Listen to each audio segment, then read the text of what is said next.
आज हम लोग श्री अमरनाथ इंटर कॉलेज गोविंदपुर गाजीपुर से लाइव प्रसारण कक्षा 12 की हिंदी के अंतर्गत जयशंकर प्रसाद द्वारा रचित गीत नामक शीर्षक से उद्धृत है। इसकी व्याख्या और इस पर आधारित प्रश्नों को देखेंगे, जो 2023 में तो हटा दिया गया था, लेकिन 2024 से पुनः यह सिलेबस में आपका लागू है। देखेंगे। पहले इसकी व्याख्या देखिए।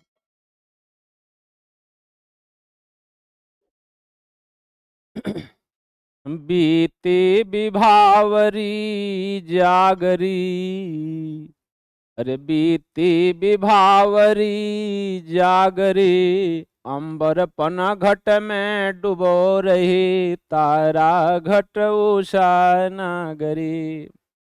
बीती विभावरी जागरी, अंबर पना घट में डुबो रही, तारा घट उषा नागरी।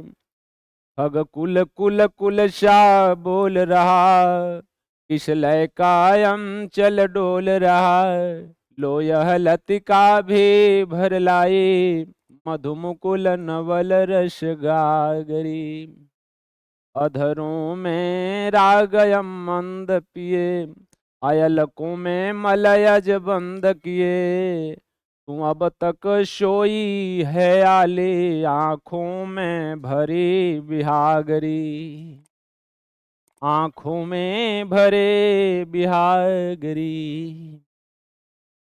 व्याख्या पहले देखिए। एक सखी दूसरे सखी से कह रही है कि हे सखी, अब जग जा, अब प्रातः काल हो गया है, उषा काल हो गया। क्या क्या बता रही हैं जयशंकर प्रसाद जी एक नायिका के रूप में प्रकृति का सुंदर छटा का वर्णन किए हैं।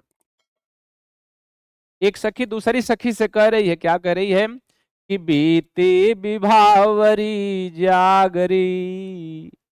बीती माने बीत चुकी है, विभावरी माने होता है रात्रि, जागरी हे सखी अब तो जाग जा। री तो बीती विभावरी जागरी, अंबर पन घट में डुबो रही, तारा घट उषा नागरी। अंबर पनघट, अंबर रूपी पनघट में, अंबर माने होता है आकाश। इस आकाश में अर्थात अंबर रूपी पनघट, पनघट उस स्थान का नाम है जहां पर घड़े से, पन और घट अर्थात घड़े से जहां पानी भरा जाता है। पहले जमाने में घड़े से पानी निकाला जाता था कुएं से, उसको पनघट बोलते थे। तो अंबर पन घट में डुबो रही, तारा घट उषा नागरी। हे सखी, रात्रि बीत चुकी है, अब तुम जग जाओ, क्योंकि आकाश रूपी पनघट में या अंबर रूपी पनघट में तारा रूपी घड़ों को उषा रूपी नागरी, उषा रूपी नायिका डुबो रही है।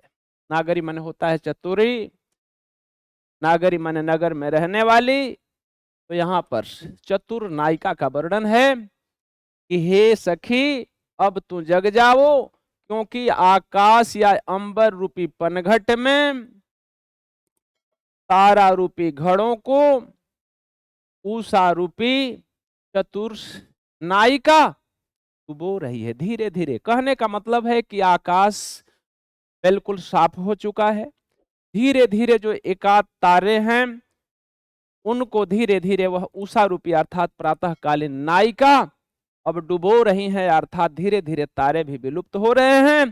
हे सखी अब तो तू जग जा, पूरी रात समाप्त हो चुकी। आगे देखेंगे।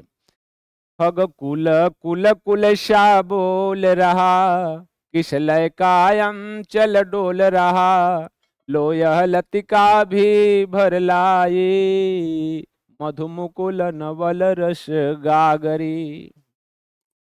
और क्या बता रहे हैं अगली पंक्ति में कि खग कुल कुल कुल सा बोल रहा।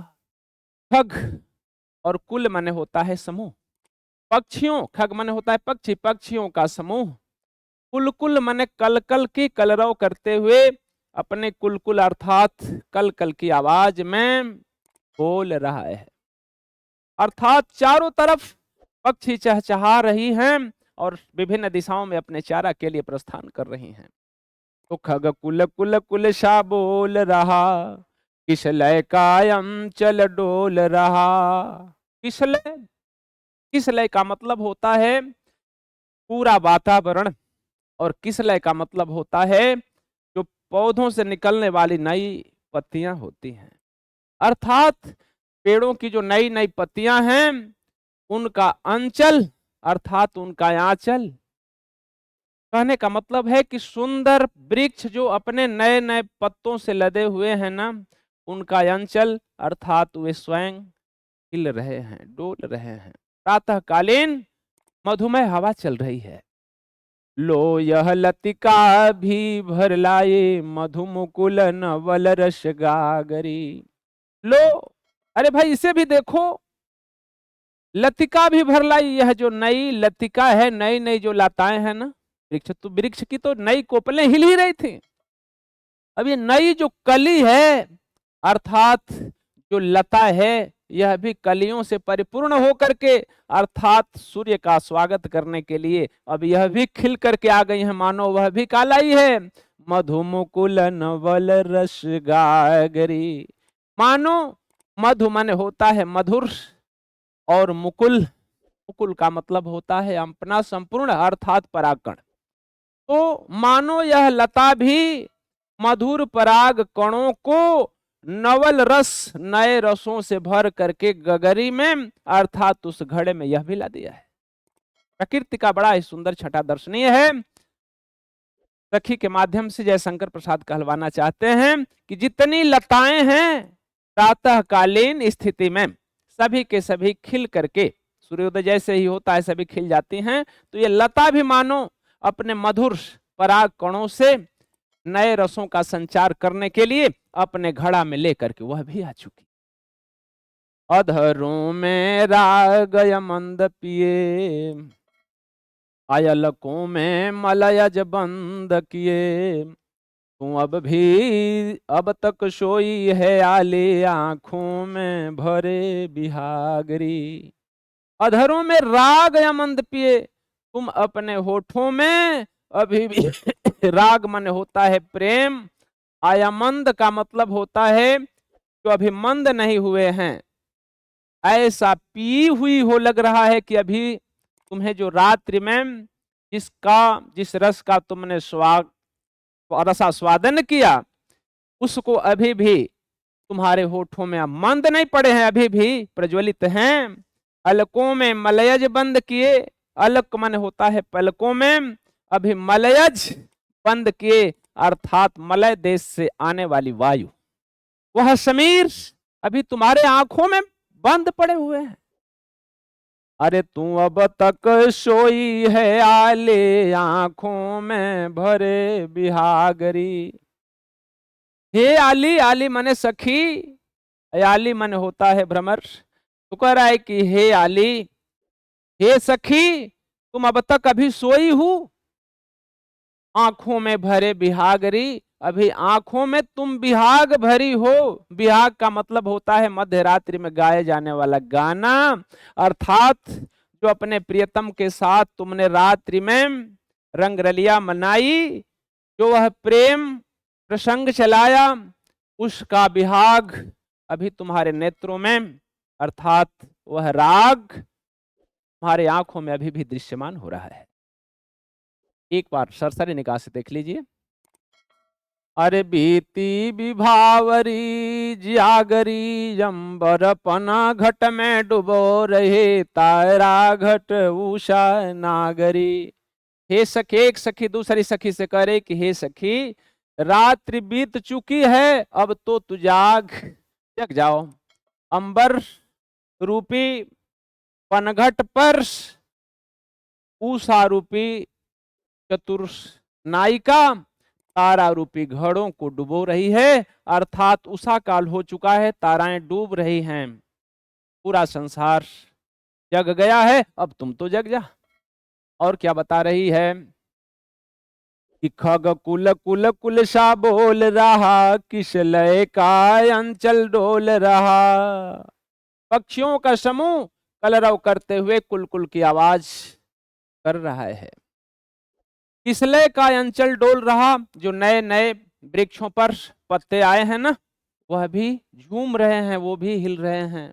अर्थात प्रकृति पूरी तरह से जागृत अवस्था में हो गई है।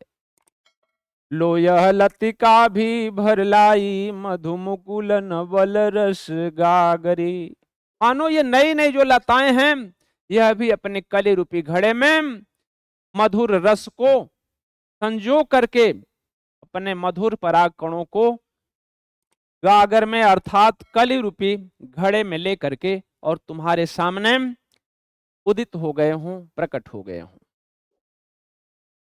अधरों में राग यमंद पिए, अलकों में मलयज बंद किए, तू अब तक सोई है आले, आंखों में भरे बिहागरी। अपने अलकों में अर्थात पलकों में अभी अब तक जो रात्रि का तुमने हवा का रसास्वादन किया है ना, वह उसे अब तक तुमने बंद करके रखी है और अब तक तुम सोई हुई हो हे सखी। आंखों में भरे बिहागरी, वह रात की जो राग तुम्हारे आंखों में संचालित हो रही थी ना अपने प्रियतम के साथ, अभी वह बिहाग अर्थात रात्रि का जो राग है तुम्हारे नेत्रों में प्रत्यक्ष या साक्षात दिखाई दे रहा है। इस पर आधारित प्रश्न है, इन्हें देखेंगे और इसको हल करना होता है। तो थोड़ा सा छोटा कर लेते हैं ताकि पूरी सीन एक साथ दिखाई दे सके।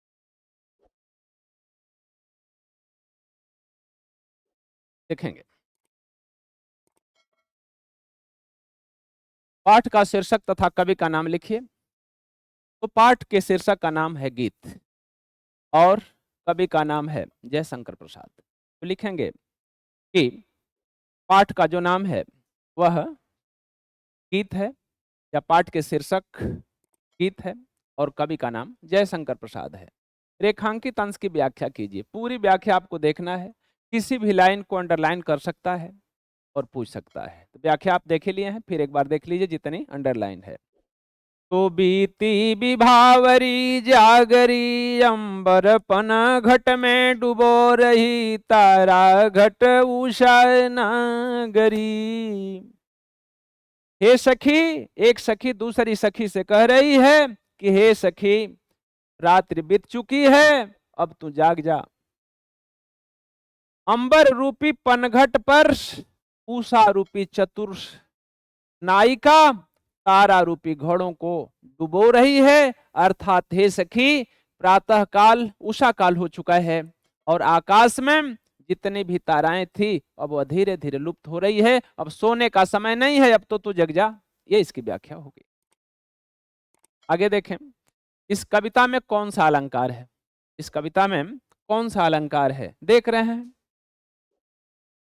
पक्षियों का समूह, ताराघट तारा रूपी घड़ा। तो अंबर पनघट, अंबर रूपी पनघट में रूपक अलंकार है। तो अंबर पनघट में और ताराघट में उषा नागरी, उषा रूपी चतुर नायिका, यहां पर रूपक अलंकार की छठा दर्शनीय है। दूसरा क्या होगा? बीती विभावरी जागरी, बीती विभावरी, यहां पर क्या होगा? अनुप्रास अलंकार की छठा दर्शनीय हो जाएगा। तो इस तरह से इसमें आप देख रहे हैं कि यहां पर री है, यहां पर भी री है, इस तरह से अंत्यानुप्रास भी होगा। तो अंत्यानुप्रास रूपक अलंकार की छठा दर्शनीय है, इस तरह से इसमें लिख देंगे। अगला है कि इस काव्यांश में किस समय का वर्णन है। तो आप देख रहे हैं कि इस समय, इस काव्यांश में किसके स्थान पर लिख देंगे कि उषा काल का वर्णन है या प्रातः काल का वर्णन है, तो भी सही हो जाएगा। आगे देखेंगे प्रभात के वर्णन में क्या क्या कहा गया है। तो प्रभात के वर्णन में कहा गया है, पूरी व्याख्या एक तरह से स्पष्ट हो जाएगी कि एक सखी दूसरी सखी से कह रही है कि रात्रि बीत चुकी है, आकाश रूपी पनघट में उषा रूपी चतुर नायिका तारा रूपी घड़ों को डुबो रही है, अर्थात ताराएं डूब रही हैं।